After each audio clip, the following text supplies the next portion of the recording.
Hello and welcome to the Warped Shelf. I'm Frank Duran. And it is I, Deshaun Vasquez. Yes. If that doesn't give you a hint at what we are talking about today, we are jumping into Harley Quinn. Yes. And to be fair, I'll say it right here. This is a show that I just rushed through. This is a great show. Oh yeah. When I got into it, I was done with it by I think watched it all in 2 sessions. Yeah. I watched it all day and then I was just like, well, I'm going to bed. I'm finishing it tomorrow.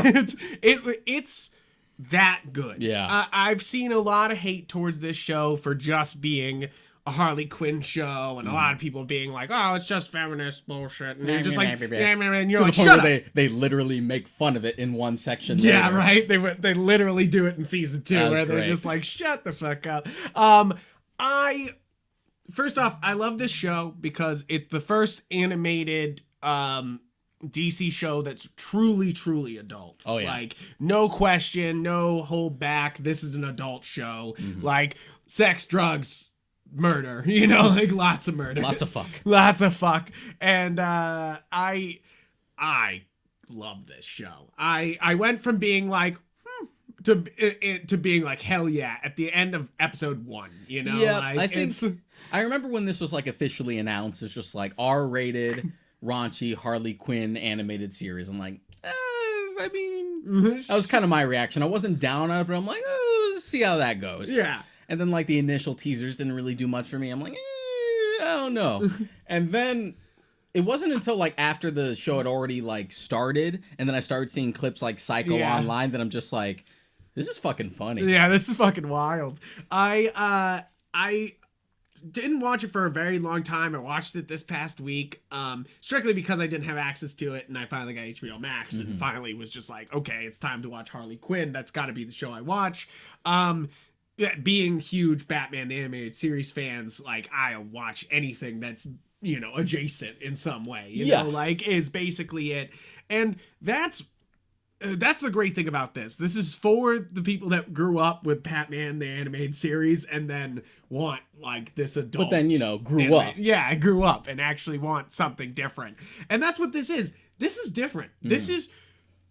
That's what I love so much about this. Before we get into any spoilers or anything, I'll just keep expressing why I love it so much, is that this is a show that is not afraid to actually be innovative and change things and not follow a comic. Yeah, not afraid to be wholly itself. And especially by the time you get to the ends of both seasons, not afraid to really just fucking take the status quo and whack it with a bat. Yeah, and that's really it, is that as comic book readers, we expect to see the same stories, as we've read before.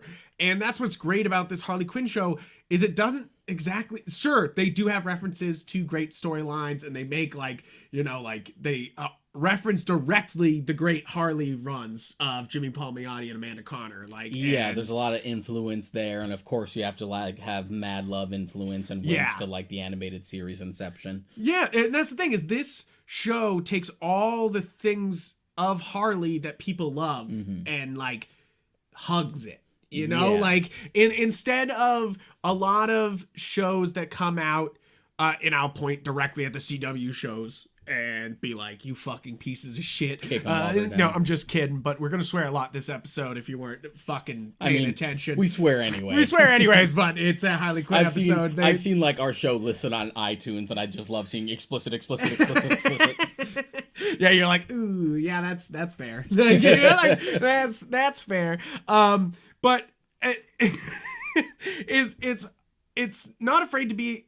what was I saying? Sorry, you got me just distracted. Well, we were on the topic of not afraid to just be different and be itself and shift the status quo. Yeah, so many, even Justice League Unlimited and all the Batman the Animated Series, they follow a thing that's happened before most of the time. Yeah, they're good at being melting pot shows, or you can see the influences from a bunch of different ones while also having its own identity, but they still are immediately recognizably this is Justice League and this should be well representative of Justice League or Batman.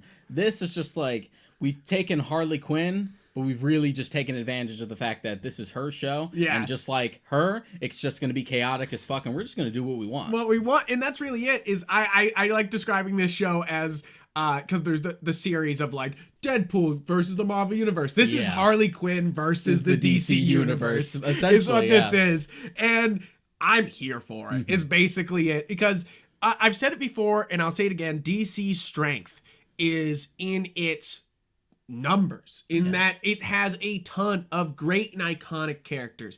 And if you don't lean into that, you're not using the DC universe right. Like, it's just not being utilized. Like, the whole of like media has gleamed on that you have to have one hero per movie, you know, like that's why we had Batman movie. That's and why yet you guys love throwing multiple villains, right? And that's the thing, is DC can just kind of throw characters, and fans will know it, and people who don't will still be able to laugh along and, you know, like be like, oh yep, this is a character, I guess, you know, like, and just kind of go for it and lean into everything. And this show leans into it really hard. They're just like, yep, crew is it's Harley Quinn, Poison Ivy, Psycho, Dr. Psycho, Clayman, Clayface, and King Shark, which great group. It's basically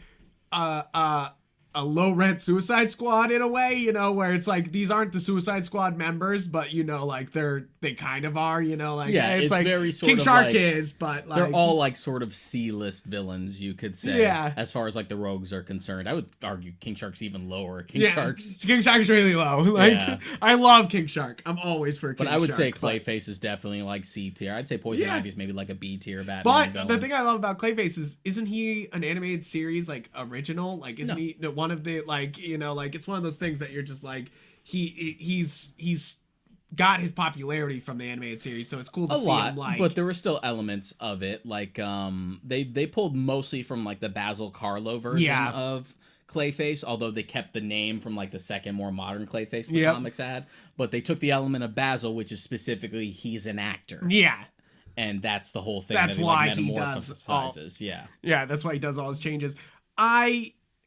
I think this is such a fun group of characters, and then what's great is they don't just be like, oh, here's our C-listers, we're only gonna stick with our C-listers, like Arrow does, Flash does, you know, like a lot of them, they just lean into like, we can touch everything in the DC universe and we don't care, and they do. Like, the whole Justice League is there, all of the Legion of Doom, every character from the Legion of Doom is there, like, and all represented the big boys, in some even way. if they don't have like a speaking line, they're at least somewhere in the background, so you're like, hey, I know that. I know him. And down to like the most obscure, like deep cut references and jokes that only you and I would care about. Fucking Kite Man being a recurring character is Kite hilarious. Man being not only a recurring character, but like almost a main. Yeah, you know? Like, and the fact that like he's so involved, like where would you ever hear a show where Kite Man is like a major focus or part of a subplot? And the stupid thing, the fact that like his arch nemesis is Condiment King, which I'm like,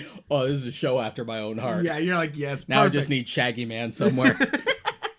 It's coming, you know, like, and I think that's one of the other strengths about this show is that, so first off, you have a show that doesn't give a fuck, you know, like, so first off, in censorship, in insulting the main DC audience sometimes, for insulting fanboys directly, you know, like, by being like, yes, Batman's a big part of this, but obviously that's not the point of this show, I think they strike the right balance with Batman's like involvement in the show. Not only his like limited screen time, but also when he is on screen, he's played straight, but played straight in a way where, because Diedrich Bader, it played straight in the way that, because he's the straight man and everything else around him is ridiculous, it's so much funnier that way. And it made sense that they decided to just bring Diedrich Bader back, because that's one of the big loves about this show that I have, though, is that they just brought him back. So if you don't know, Diedrich Bader was the voice of Batman in Batman and the Brave and the Bold, which is a fun show that doesn't take itself very seriously. It's one that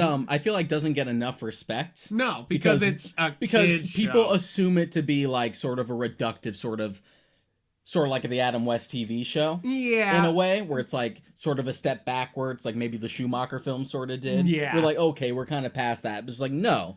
Brave and the Bold is like a love letter to the history of DC Comics. It really is. It doesn't stop being in love Yeah. with everything around it. And it's so funny, and Diedrich Bader is a perfect like Batman for that type He's of got Batman. a great voice. Yeah. He's got a great voice. So so I was saying that the cast is just absolutely fantastic. Even with some unusual castings, still works. I think how do you say your name? Kaylee Cuoco? I think it's Cuoco. Kyoko. At first I was like, that's kind of a big name, and I don't know if I've only seen her in Big Bang Theory, so I was obviously like judging off of Big Bang Theory, which is not a terrible judgment. As I said to you when we first started watching it, just to feel it out, I blame none of the actors in the Big Bang Theory for the Big Bang absolutely, Theory. yeah. Sorry to anybody who does like the Big Bang Theory, but that show is garbage. But it has a lot of talented actors on it. Yeah, that's true. But she is actually fantastic as Harley. Like, it fits this like obviously beautiful woman like voice, but like still has the like Harley circusness to it. Yeah, like, this Harley like zaniness, and she also goes high pitched, but in a way where it's never like annoying. Yeah, it doesn't veer on. It's like right on that razor's edge. Yeah, I agree, and I think that she it's just like she kind of nails it. And I really think that it helps that the characterization is way more like Jimmy Palmiotti and Justin Gray and Amanda Palmer's Harley Quinn than it is DCAU. Yeah, exactly. So it's not like just like, oh, a villain, with some tragic bad story. It's like we got a lot more to go. It's really that shift, that like that huge initiative that they've pretty much taken with Harley since the New 52 started. Is that just she's like, we're making her own independent character. Which I give this show. This is the reason why this show is rocking too. Is that Harley's an untapped mine, and they've been tapping it now. Poison Ivy is the other untapped like DC mine. Like, and I give that. That's been a while. That's been an untapped mine forever. Yeah, everybody knows Poison Ivy's fucking cool, and for some reason we don't use her as often as we probably should. I remember Gail Simone talking about it. It's just like, you guys are like, there's something like staring you at the face, and it's Poison Ivy. It's Poison Ivy. Haven't utilized her. It's Poison Ivy, and this show shows it. Is that like it's Lake Bell, and she's doing this very like apathetic Poison Ivy. Yeah, very like sardonic and it works kind of very antisocial. Well. And she's very good at it. Like Lake Bell has like the perfect voice for this Poison Ivy. I wouldn't even mind her being a live action. That's the thing, is most of these castings are almost perfect live action castings too. Yeah. And you're kind of like, so give me that too, please. Like you're like, we'll keep doing that, because there's so many here where you're like, that would actually be pretty good. And Lake Bell, I could think of worse things than Lake Bell with red hair and green skin. Exactly. I'll put it that way. Yeah, and I think she does a great job here.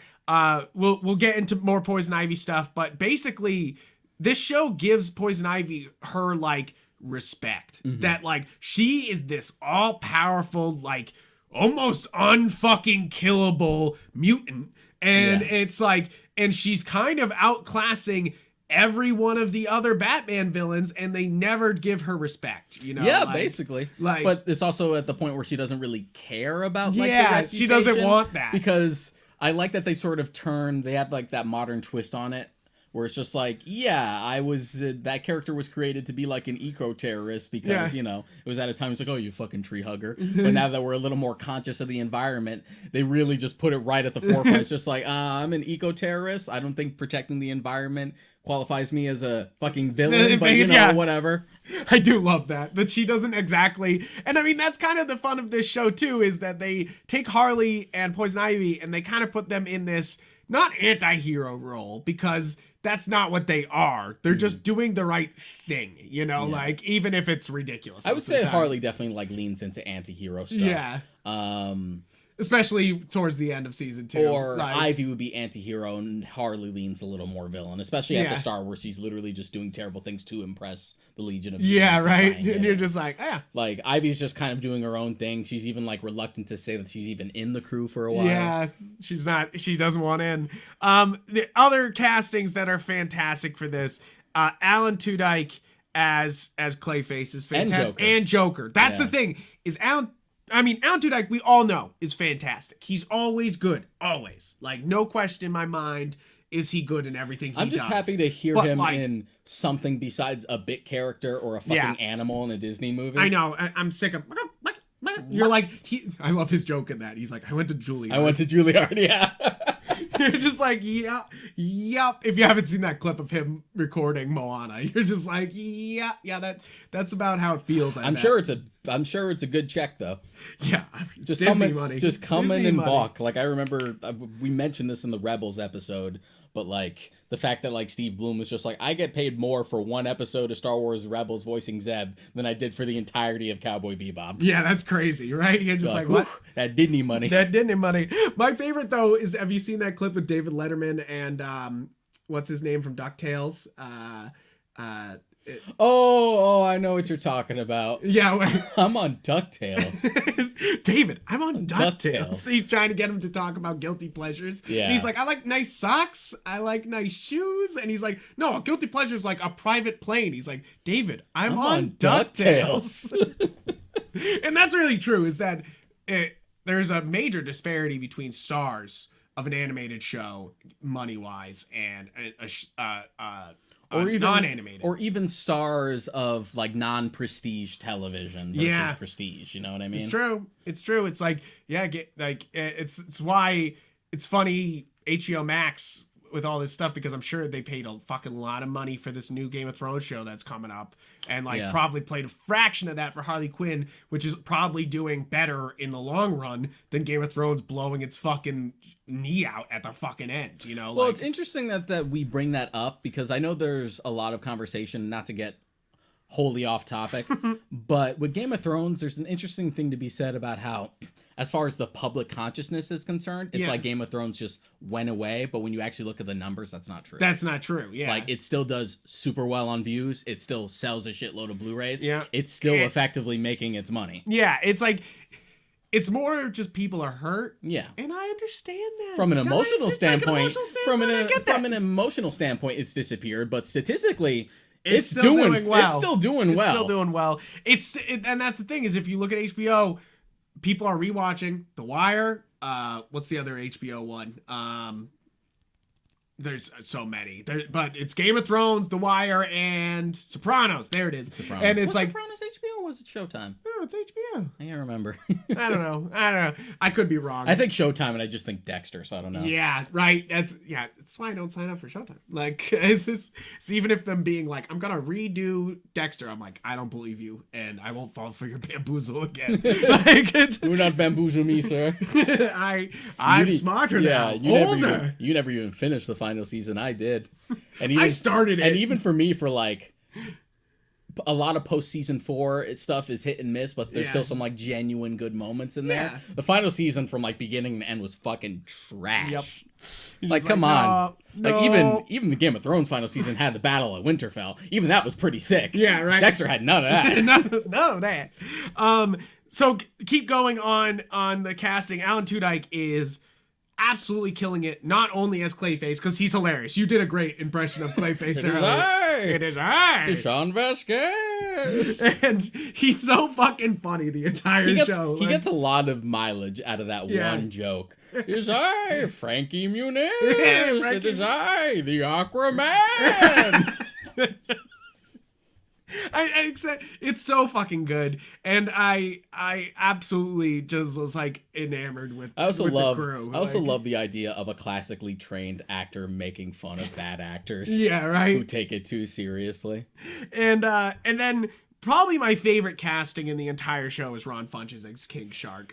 Oh my god, this is the greatest version of King Shark there's ever been. Yeah, greatest iteration. Greatest. He is the best. He is my King Shark moving forward. And Ron Funches always. What little we've seen of King Shark in the Suicide Squad, the James Gunn one, already sort of gives me vibes. Yeah, it gives you like, just because he's like just as stout and just kind of like a big dude with a shark head, and the fact that they introduce him just being like, hey, like affable. Yeah, like it's already just like, this is giving me like that kind of King Shark vibes, and I hope that's what they're leaning towards.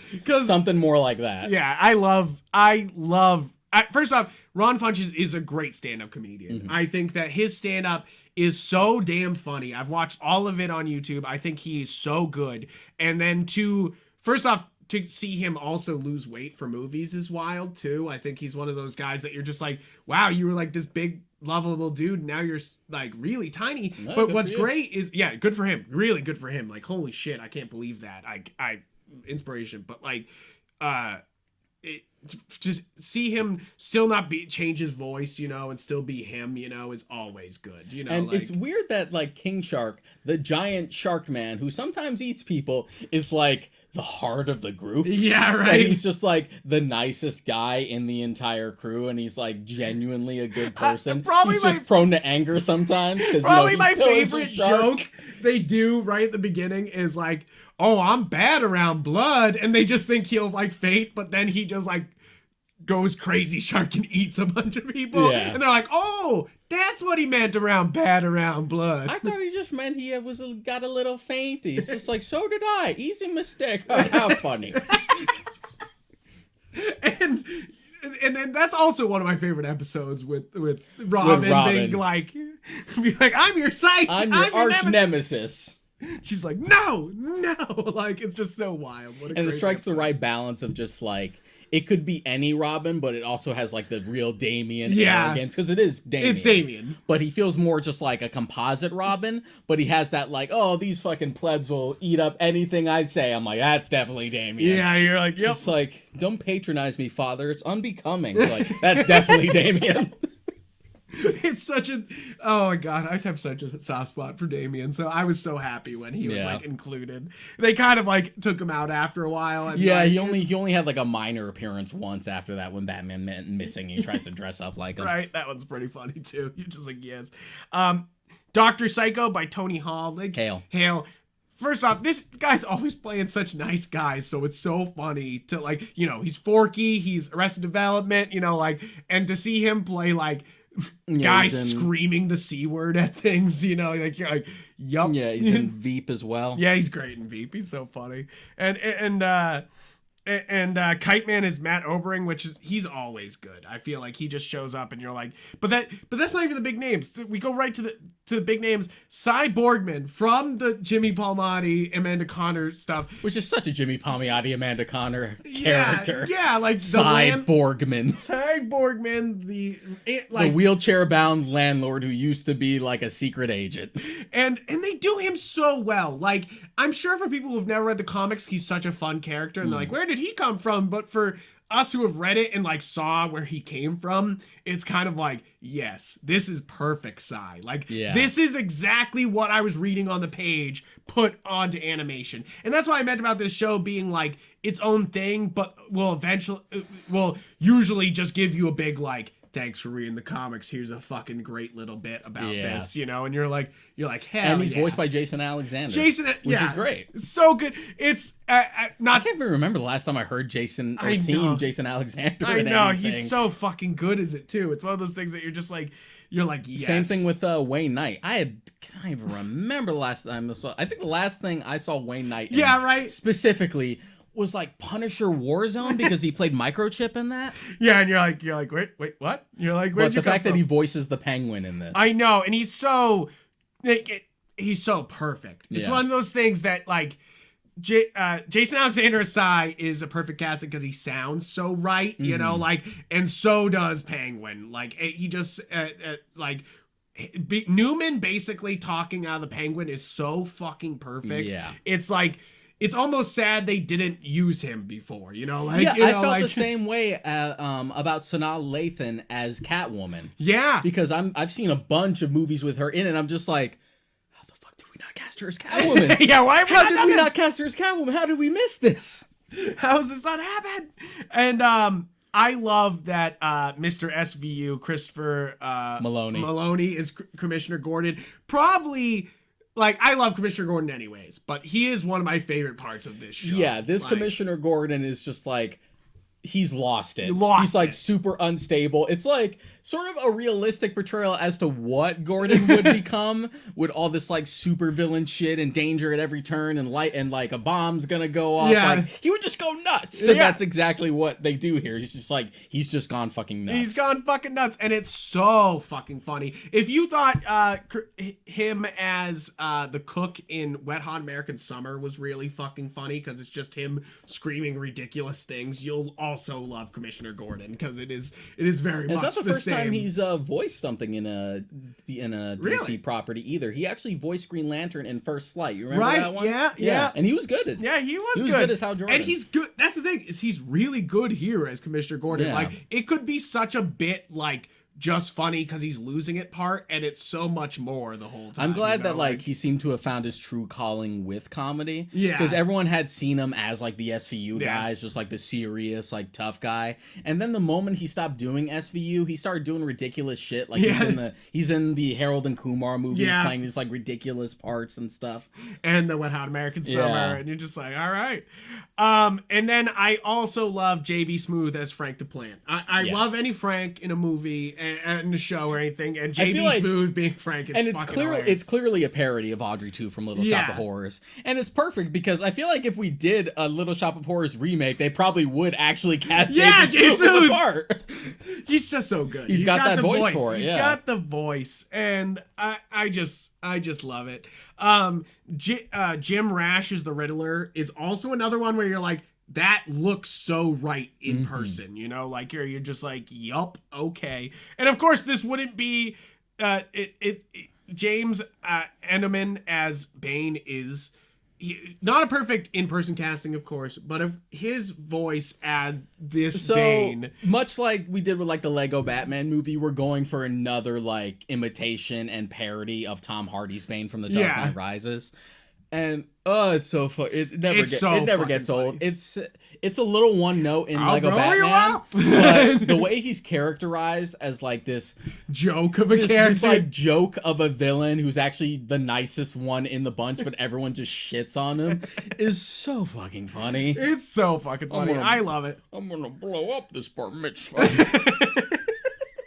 and him being like, I don't want to sit in that chair. Like, you know, like it's just so. It's such a great character, and it's so funny when he does like finally actually activate his venom, you know, like to do things. But he was attacking me. Fucking just what are we doing? What are we doing? Every time he gets like so flustered and genuinely angry. Just like, no, we were supposed to. He's like, no, we own it together. It's a partnership. I told him it was too out there. Fuck this. I will rise.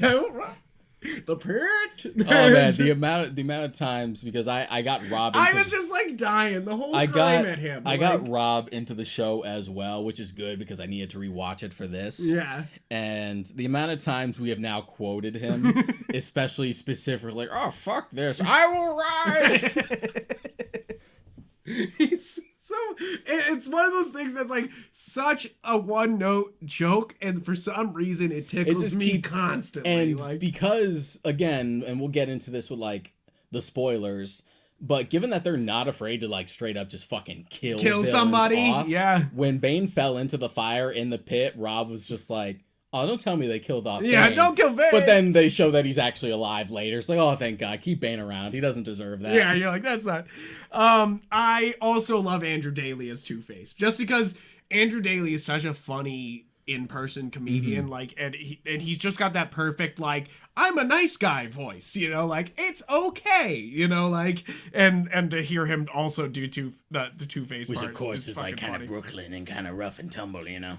I also absolutely love how much they utilize Phil LaMarr in this show. They just constantly are like, oh yeah, he's that character too. Oh yeah, and Phil LaMarr's also this character too. Yeah. Oh yep, he's Shark God. Oh yep, he's like, you know, like it's just like, oh, he's a parody of Sebastian from The Little Mermaid. And you're just like, yes, like, yes, use Phil LaMarr, use his skills. I think he's so fucking good in this. And I give shout out to the one person I didn't want killed in this. Raul Coley as Scarecrow. I'm probably mispronouncing that. Looks like Coley. Coley, he is so good in Bly Manor, and I absolutely, he's become my new like man crush, where I'm like, oh, you're in something? Fucking yeah, let's watch it. You know, like I don't care what it is, you're in it, I'm watching it. You know, like it's one of the. Guess I expected like a Scarecrow with an English accent. Yeah, but I like it. I like it too, and I really like his character as Scarecrow here, and he's the first major villain they just murder, you know, like, and yeah, like Penguin Joker was after, right? Yeah, Penguin's after, because Joker just gets pissed at the end of the first season and just kills him, melts his face. Yeah, and I love the face melting on screen because it solidifies how like real that kill was. You know, like this is not some Scarecrow goon, this is Scarecrow dying. Yeah, you know? Penguin's death is also pretty brutal. Yeah, they make all of them pretty fucking brutal when they that's kill why them. That's why when like Bane just falls in the fire, you're just like, okay, it wasn't overly brutal. Yeah, he's probably still alive. Probably still good. Also, don't kill him. Yeah, just don't. Just don't kill Bane.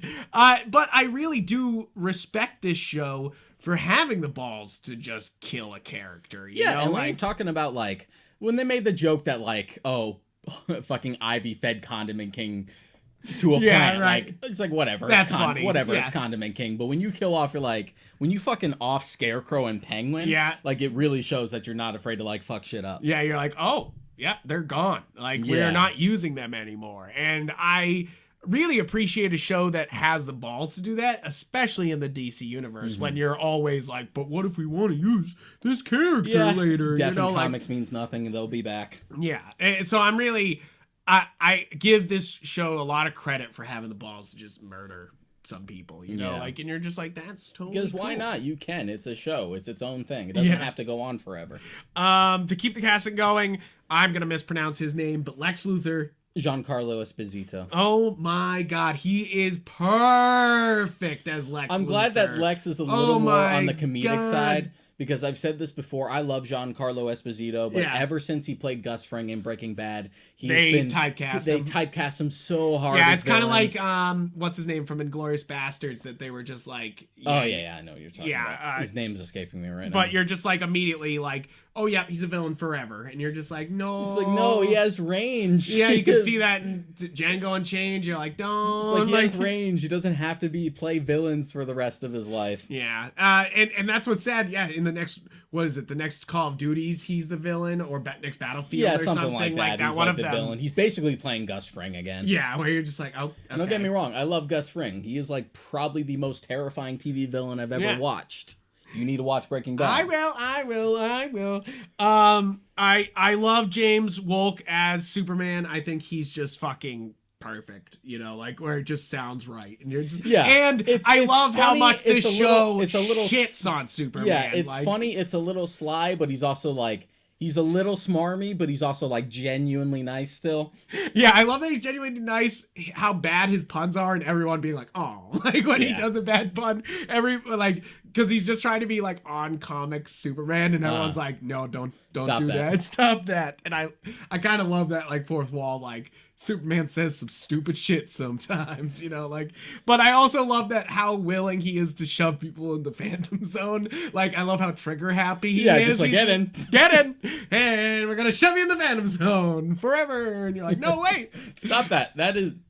That could arguably be worse than death, depending on like how cruel, because the Phantom Zone always like changes depending on the iteration. Some iterations are fucked. Yeah, they're just like, no, you can't do anything, not moving. You're just a ghost forever. Yeah. And you're just like, no. I think that I think Michael Ironside as Darkseid is fucking. I can't believe they brought Michael Ironside back, because he voiced him in the DCAU. Yeah. And the fact that it's not even just, oh, he's playing he's playing Darkseid again, and he's like, he works with like the parody. The fact that it's just straight Darkseid, like playing Darkseid straight again, just like he did before. Like, and not even a little bit of a joke, like most of the time, other than like, what is going on here? Like, what is going on? The only difference is that he like refers to himself in the third as person Darkseid. Like, yeah, like Darkseid will bring his armies. Darkseid is pleased.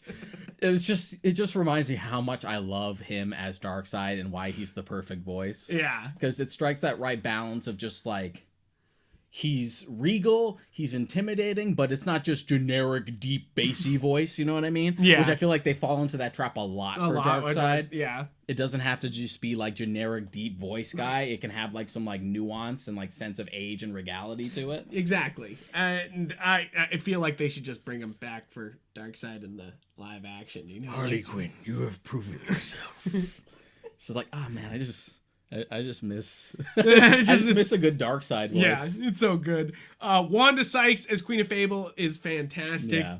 Rachel Dretch as Nora Freeze is super funny. The whole Freeze thing and Alfred Molina being Mr. Freeze. Mr. Freeze. Oh, so good. What another great casting, you know? Like where you're just like, oh, I want that in real life. Like, and I like how Mr. Freeze was another case. It's interesting what they choose to like play straight as like a genuine representation of what they're like in the comics and what they decide to like twist and bend and like satirize. Yeah. In this case, Mr. Freeze is played pretty much straight. Because like Penguin even has like a big family that he's always trying to please, you know, like and he's a little Riddler more has comedic. like this weird like offshoot thing, but like Mr. Freeze is played like Sub-Zero Freeze, like, you know, like no fucking flinch at all. They're doing this, you know. Like, the only difference is he is a little, no pun intended, warmer to people than Freeze is generally portrayed. Like he's not completely like them cold dinner and everything and robotic, but he is like a genuine person, and really all he wants to do is save his wife. And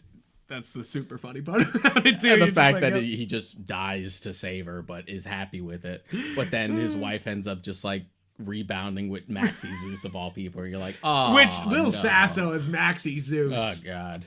That's perfect. You know, like that's Will Sasso's got a great voice, and I think his Maxie Zeus is fucking funny. And that's another thing where that's coming. That is like a direct reference to Amanda Conner and Jimmy Palmiotti's run, where like bring in Maxie Zeus at all. Where's like, Vartox? Yeah, right. That's what we need. Yeah, I know. I definitely think season 3's got Vartox coming. I would fucking die. I would fucking die for a Power Girl animated series with this tone. I know, right? I know. Other great people in this: Frankie Muniz as himself, great. George Lopez as himself, so fucking funny. But Chris, oh my god, basically what's his name? Paul, the sound guy from The Office, or basically Mickey Mouse, the modern Mickey Mouse. Is voicing Aquaman. Diamantopoulos, that's a long name. Yeah, right. Basically, the modern Mickey Mouse is voicing Aquaman, and it's just fantastic. Yeah, like, he's the Mickey Mouse specifically for like those shorts. Which and are really the rides. Fucking funny, yeah. Yeah, so he's like the Disney World Mickey now. Which is interesting. It's weird that we have two different voices for Mickey. I know. It's like I thought it was all one guy because you would figure Disney wants to keep like the brand consistent and would have just the one definitive voice. They're like, and I get that for the shorts they wanted to go for something different because they wanted it to be a little zanier and they wanted to emulate more Walt Disney's Mickey voice from back in the day. But it's weird that we have two different Mickeys. Right? You're just like, this is strange. And he's better.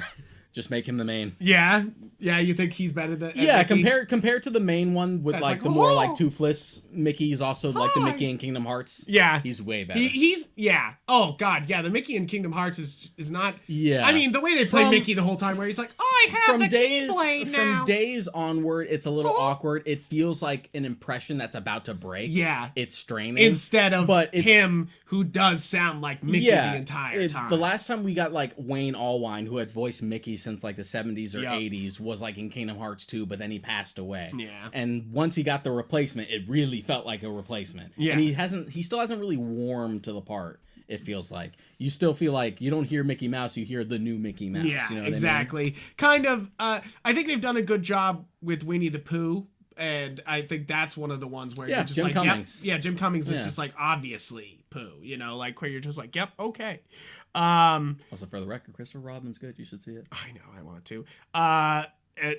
Natalie Morales as Lois Lane is hilarious. Yeah, she's only in like one episode. Jamila Jamel as Iris is super funny too.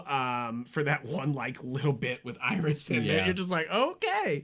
Granny Goodness being in there at all and voiced by Jessica Walter is oh my god, so good. That was so funny when I was watching that with Rob. He could not believe that there was a character called Granny Goodness and that this was real. And Jack Kirby's sitting there being like, Granny Goodness. Exactly. You know, like he was literally just like, Ma, this isn't real. This isn't real. This isn't real. Just like Just like, was this character made for the show? Just like, No. That's Granny Goodness. That's Granny Goodness. Just like, you're lying to me. Just like, no, that is Granny Goodness. She is sometimes very old. He's like, that is Granny Goodness. She is part of Jack Kirby's New Gods lore. She is often Darkseid's enforcer. Granny Goodness is a thing. Yeah, always there. Like, even New 52 was like, Granny Goodness. Granny Goodness. Like, oh man, it's just so fucking funny. I also love Howie Mandel being there. You're just like, as Howie Mandel, you're just like, who's dead in that universe now? Like, they killed Howie Mandel. I love how upset they are when the real people die. They're always just like, oh no, like, they killed Howie Mandel. Damn like, it. I fucking funny. The show is very, now that we're kind of, there's a lot of other great we're people, pretty much done with the through, cast. We can actually go through like the main through points for the story for the first 2 seasons. So for the first season, it's definitely Harley. First couple episodes is Harley breaking up with the Joker. Is finally like breaking away and seeing that it's a toxic relationship and he doesn't give a shit, like, and that she needs to do something else. And so it's her struggling with like her independence. She wants to form her own crew and she wants to sort of like one up everyone and make a name for herself by joining the Legion of Doom. Yeah, and super funny because it just brings you into like the opening of this whole universe, like it seems so just like, oh, they got all these people and you're like, that's fun and it's all Batman stuff, and then the Legion of Doom comes in and you're like, oh, it's not just Batman stuff, we're doing everything. I love how the Legion of Doom is just played so nonchalantly, like it's just another like it's an institution job. Yeah. Like, like, oh yeah, we can't invade the Legion of Doom. Yeah, they even go on TV and it's just like, the Legion of Doom does not endorse Dr. Psycho's Dr. Psycho's comments. Yeah, you're that like, joke what? Is so risque, even for this show. Yeah, right? But it's so funny that, like, the most taboo thing you could do in all of the DC universe is call Wonder Woman the C word. Because you're like, yeah, even for this show, that's going too far. That's a wild. And it's funny because it's on HBO and nothing's bleeped out except for that. And it's just like, anyone but Wonder Woman.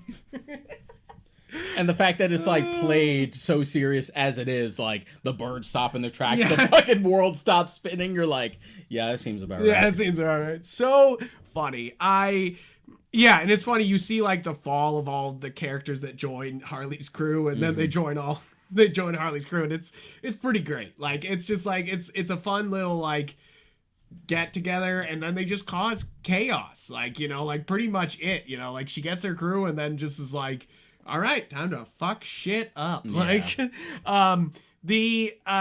I love the end of season 1 because it shows that it's like, hey, this is a serious show at times. Like we're gonna murder Scarecrow. Like we're going to do a lot of serious shit right here. Like even though of course Kite Man's still here. And also the fact that like Harley promised you guys that she was going to run Gotham by the end of this, and then you get to the end of season 1, and she kind of fucking does. Yeah, and you're just like, well, shit, where are we going from here?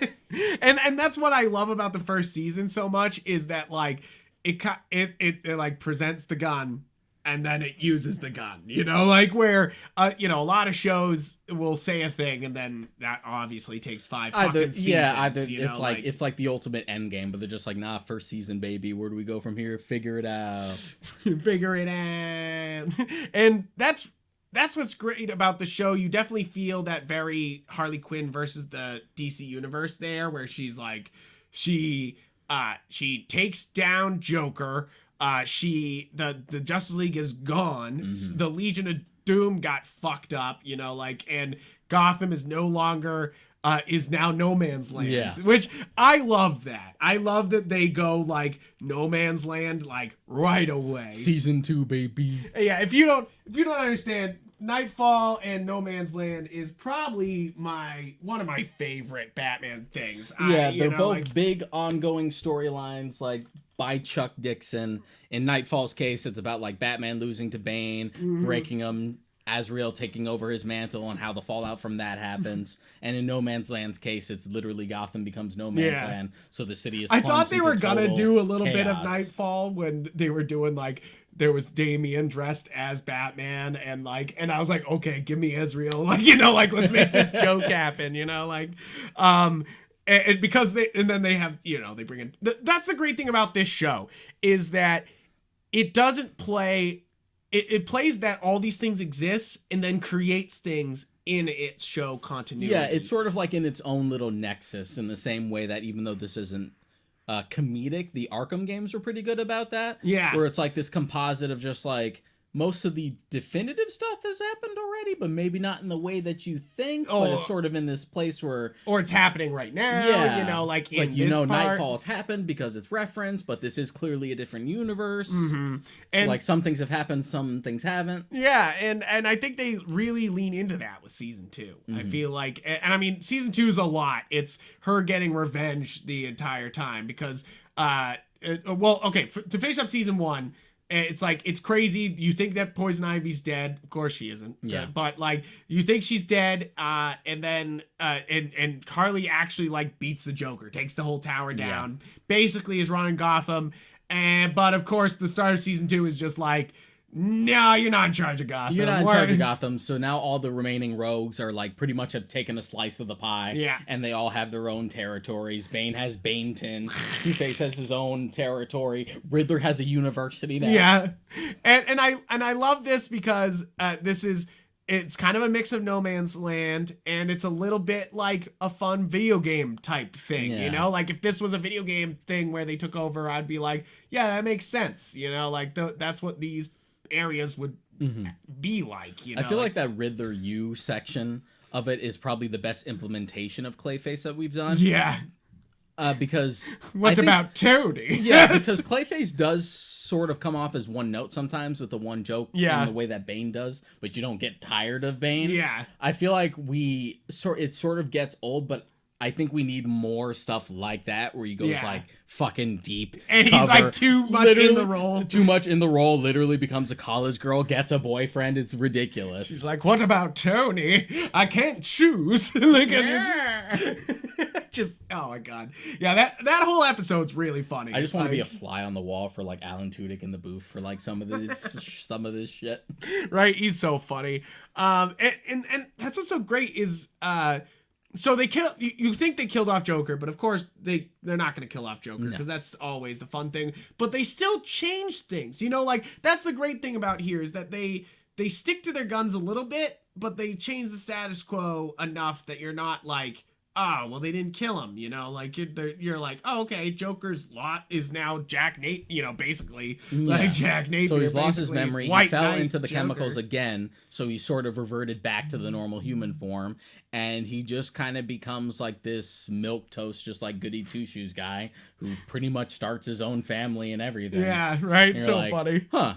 So that's one thing. You're like, well, this is all going to fall apart when Joker comes back. But then they bring Joker back, and he actually still wants it. Yeah, and you're like, huh.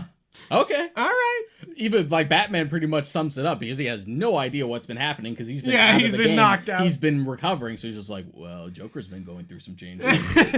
I love season 2. I love season 1 a lot. I smashed through it. But I think season 2 is where the show is really coming into its own because it's really not afraid to do anything. Like anything at all. They fully take the Justice League and Batman out of the picture. And like, so the big things that like anchor a AAA DC show, like the big 3 being there, are gone. And it still feels like you don't need them. And when they come back, it's welcome instead of being like, oh, great, they're back. Like it's definitely like, okay, cool. This is the time to bring them back. We could set a new status quo. Like we could try new things. We could just pretty much do whatever we want.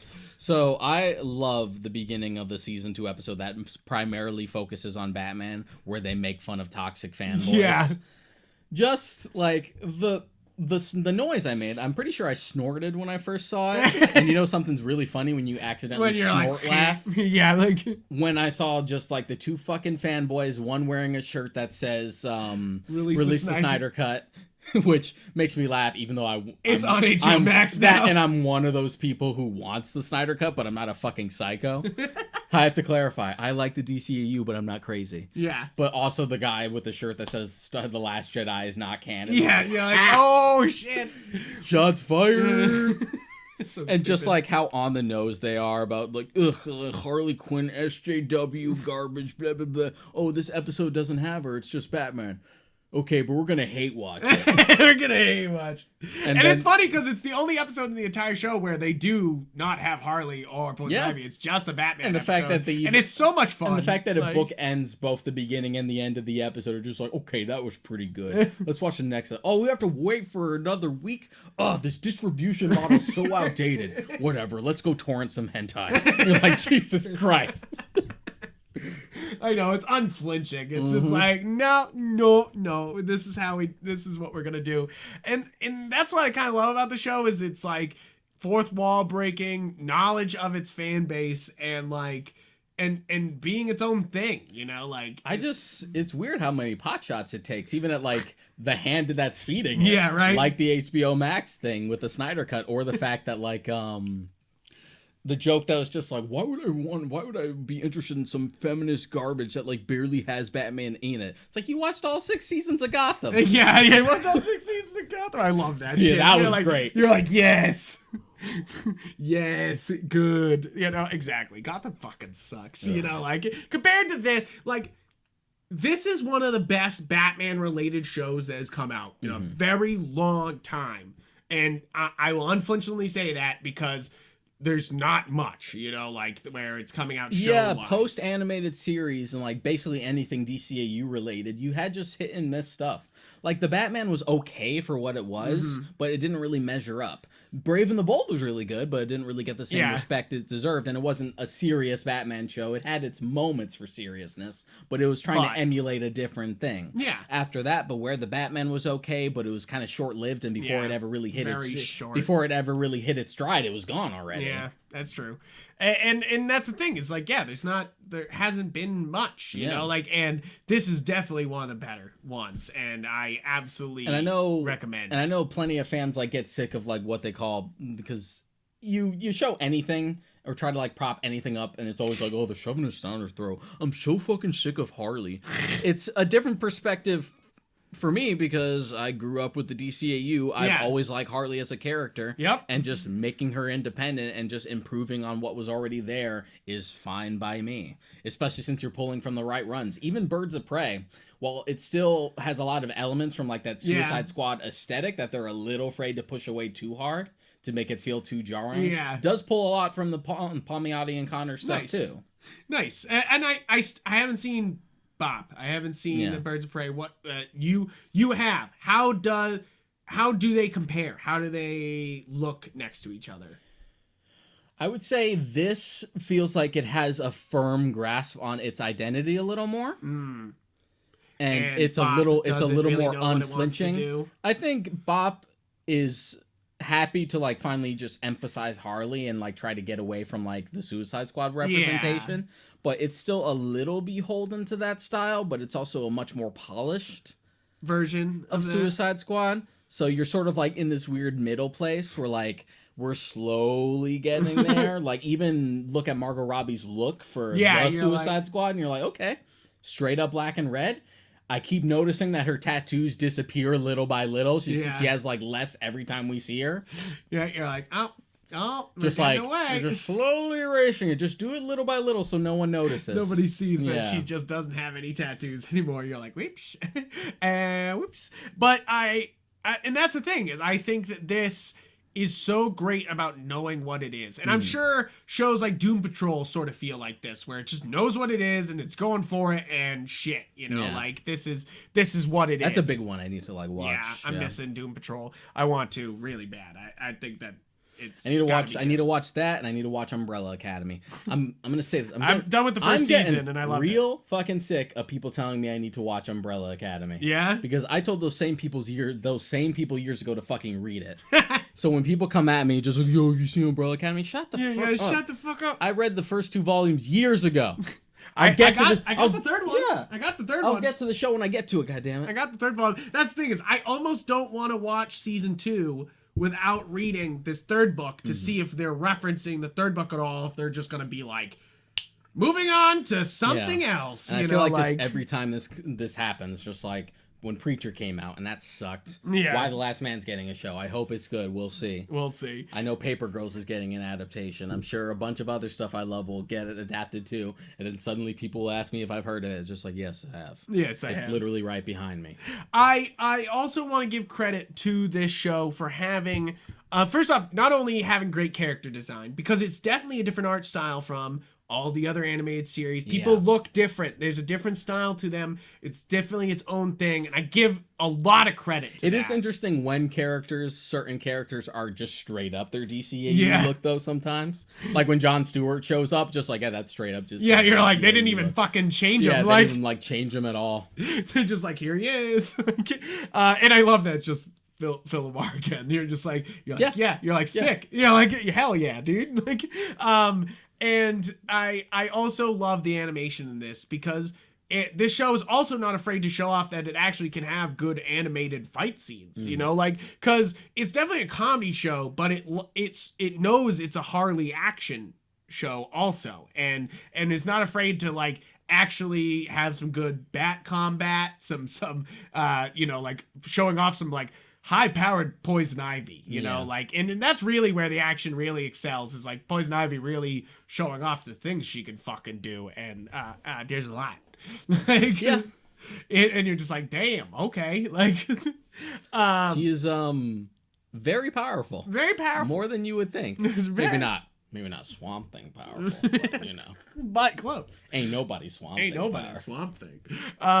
But I absolutely I love the fight scenes a lot for this, and the only one that really I don't think was as good was, of course, the Psycho turning on them and fighting them at the end. But that's still fun because they take over the guys and then they do like their max power things that and I'm glad that they actually like paid that off and had Psycho turn on the group, because he's always been like a dick, like a toxic liked piece of shit from the start, whereas like everyone else are villains, but they're still like trying to be genuinely like nice people, relatively speaking, for this framework. But Dr. Psycho's like a piece of shit. Always been. Like, so the fact that they paid that off is nice, as opposed to being like, oh, he's fine, he's just a little scamp, he just sometimes has a dirty mouth, something like that. Just like, no, he's really fucked and up. He actually wants to take over the world, you know? Like, I actually really liked that as a sub-villain to, like, the ending, you know? Like, but then we also have the entire subplot of Kite Man and Ivy getting married. Yeah, so this is one of those things that, like, I think a lot of people may complain about, but shut the fuck up. Because that's some character building and, like, some actual, like... I know we all know Harley and Ivy were going to get together at the end. Like, that's no question. Like, that's not what's the fun going on here. People have been shipping that since they first started teaming up in the animated series. Literally in any of the comics that were supposed to be animated series style that Dini and Timm would do, they would heavily imply it. Like, because they, you know, like, they created Harley, so they get to choose, you know, like, and if they choose that, which Bruce Timm is, you know, he likes the ladies. Like, so he's ain't no doubt about that. Yeah, there ain't no doubt about it. Like, if you get his sketchbook is just naked ladies. Like, his like sketch thing is just naked. And hey, we ain't prudes. No, we ain't prudes here. I'm not saying you shouldn't buy it or own it, because it is still art. Art is art, baby. Art's art, baby. And and that's what I love about it, is that like it still feels very true to the roots to do this. You know, like, it doesn't feel out of frame, you know, like, it doesn't feel forced. Plus it's in a way where they're like more genuinely like friends and closer than they've ever been in other interpretations. Exactly. Because they were great partners in crime in the animated series and good like besties, but not in a way where they felt like they were attracted to each other other than like the occasional fling. But like in this show, you get the sense that like, no, they genuinely love each other, even if they don't want to admit it on that level. Yeah, and it's kind of, even though it's an unrealistic love plot, because it involves superheroes and raids and attack on a wedding, you know, like, it's still kind of realistic, because Ivy turns her down, even though that they're obviously like linked together, and like, and they're just like, it's very, it's like almost you know, it feels real. There's that pressure of just like what I feel like people want me to do versus what I actually want, etc. And I like that, although and the dichotomy of like Ivy wanting to be at home not doing much, and also being a super powered eco-terrorist, you know, like, and what and the that idea that means like to be I both. like how Kite Man's like come around by the time you get to season 2. Yeah. Because he's like douchey and stupid, but he's not like a bad guy actually. He's just kind of dumb. He pretty much sums it up himself. They didn't just like, go Kite Man betrayed them or something. Because they could have. They could have been like, oh, Kite Man set up the wedding just to fuck over Poison Ivy. And that could have been their big twist. I kept thinking that. I was like, they could do this where you thought Kite Man was so unassuming this whole time. Kite Man was a criminal, deep agent. It was the criminal mastermind all along. Or something like that. And I'm glad they did it and they stuck to like Kite Man's character and that he sticks up for himself, sort of, you know? Like, that's the thing is, I don't blame him for what the fuck he does. I genuinely feel bad for him when you get to that point. And you know that it's better off for them to call it off and that Harley and Ivy should be a thing, but you do feel bad that he was sort of caught in the crossfire for that. He sums it up himself. He's just like, I may be simple, but I'm not a fool. Yeah. I really like that. That's a real moment. Instead of being like, it's a cartoon. Did you ever think you were going to start the show and be like, I'm going to feel very bad for Kite Man? Would you ever even think, I will be remotely sympathetic to Kite Man and I will see where he's coming from? I know, right? Fucking Kite Man. Kite Man. You're like, what? What is this? Like, and that's kind of the joy of this show, I feel, is there's lots of like, what the fuck is happening right now type of moments where you're like, am I feeling a feeling for this? Yeah, You're like, what? That's another thing we've been quoting a lot is, hell yeah. Oh, hell yeah. He's so good. I know. Yeah. Oh, hell yeah. It's almost going to be sad. They better like include Kite Man in the 3rd season. Yeah, but not somehow. like, you know, like it would be sad to like lose Kite Man completely, you know, like at least use him a little bit. Also, like, I loved the episode where they had the bachelorette party on Themyscira and fucking Strife has taken over the island. One, I was just happy to see like new 52 Strife. I'm like, hey! Acknowledgement that Azzarello's Wonder Woman run is fantastic. Is great. And not enough people fucking respect it. Respect it. I'm telling, seriously. Brian Azzarello. Fantastic. So good. And that episode, that's the thing is, I feel like there's some episodes in season 2 where it's definitely just like, what can Harley do to fuck shit up? Like, and that cannot feel plotty to some people, but I really enjoyed season 2. I thought it was so awesome. Like, and it seems to move so fluidly, you know, like. And there's still like genuine character stuff to like sink your teeth into too. It's not just about like, oh, here's the fun. Yeah. And I kind of love King Shark's subplot thing because it's so like anticlimactic, like, and stupid, like, and like when you expected this cool, like, wow, what a crazy backstory for King Shark, and he's just like, no, I don't want to marry you, Tabitha, and she's like, I don't want to marry you either. How bad do you not want to marry me? I'm chain smoking underwater. You're just like.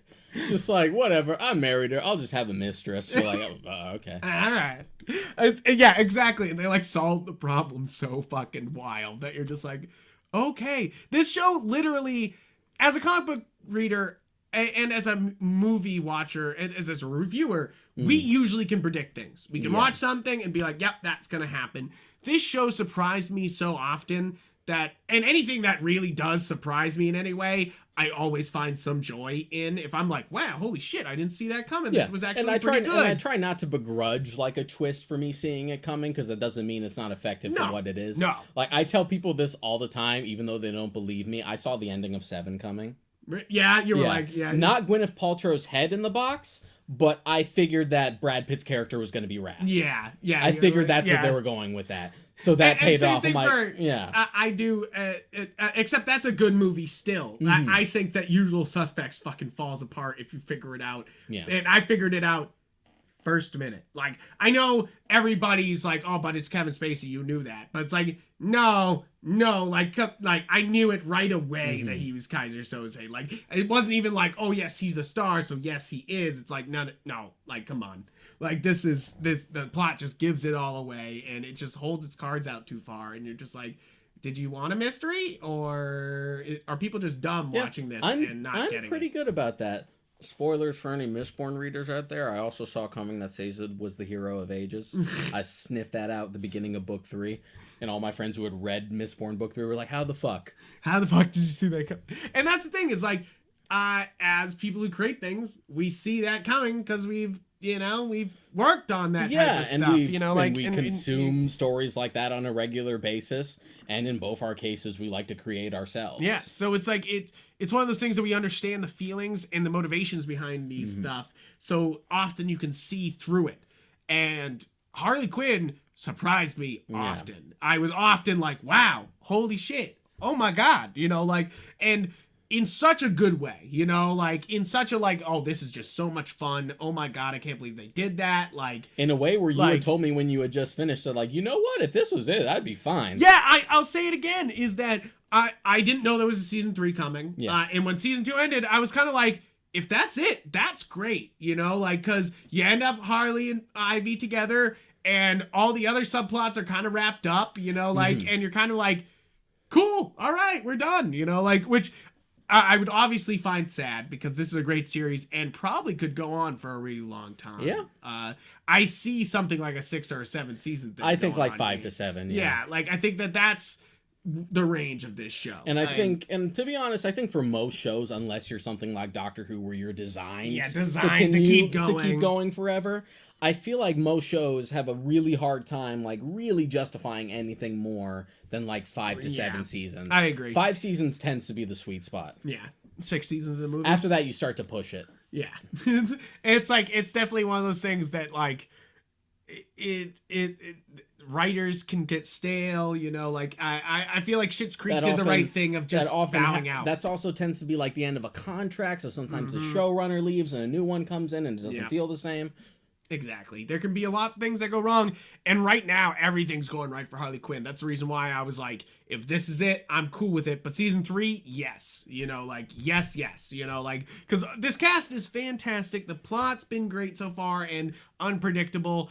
I literally can't wait for more. It's one of those things that HBO, I'm sure, is concentrating on all their Warner Brother properties that they're putting out on HBO Max, but please fast track Harley Quinn season 3. Oh my god, this is so good. I don't usually kind of gush like this, but this is good. And according to the general consensus, people consider it and Doom Patrol as the 2 big things. Yeah. That floated DC related DC. And held. They pretty much held up DC Universe as a streaming service until they moved everything over to Max, and now they're just this is literally the best of HBO DC Max things that they're putting out right now. It's true, and I can't. I think it's one of the reasons to get HBO Max is absolutely watch Harley Quinn. This is so much fun, and I can't wait for more. Yeah. To anything else you want to say before we wrap it up? Because I think that's... No, I think we've pretty much covered it. It's a good show. It's a good show, and it deserves a lot of praise. I really do think so. I would say stick with it if you think it's trying a little too hard. Yeah. Because I feel like its first episode tries a little too hard. Yeah. With oh, we can say fuck. We can say fuck. Shit. So, and I feel like that they get that out of their system pretty early fast. on. Yeah. I think it's one of those things where if you give you should give any new show that you have hope in at all, 3 or 4 episodes, the old college try. The old college try. You can't judge an episode on a pilot. Any show on a pilot. And pilots can be either fantastic or terrible. And still be great shows, or really terrible shows.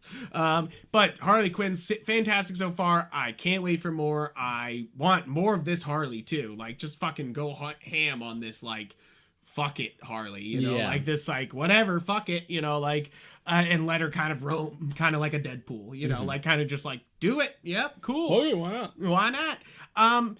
But that's pretty much it, guys. Thank you for tuning in. Please check out galaxygeek.com where all our episodes are. We're on YouTube. We are on all podcast platforms that you could think of. We are on Twitter and Instagram as Yupfrank and Monocrica. And we have a Facebook page and a Discord if you're interested in those things. So please, guys, support, help out so we can keep doing these things. And please, we'd love to talk about this stuff. So please talk to us about this. And I'm going to bring back the music here for a second so we can jam out. But that's pretty much it for today's episode. And I think I got to thank you guys for everything. And I hope you have a great day. And, enjoy Batman and Harley Quinn and all those things. See you next time. See ya.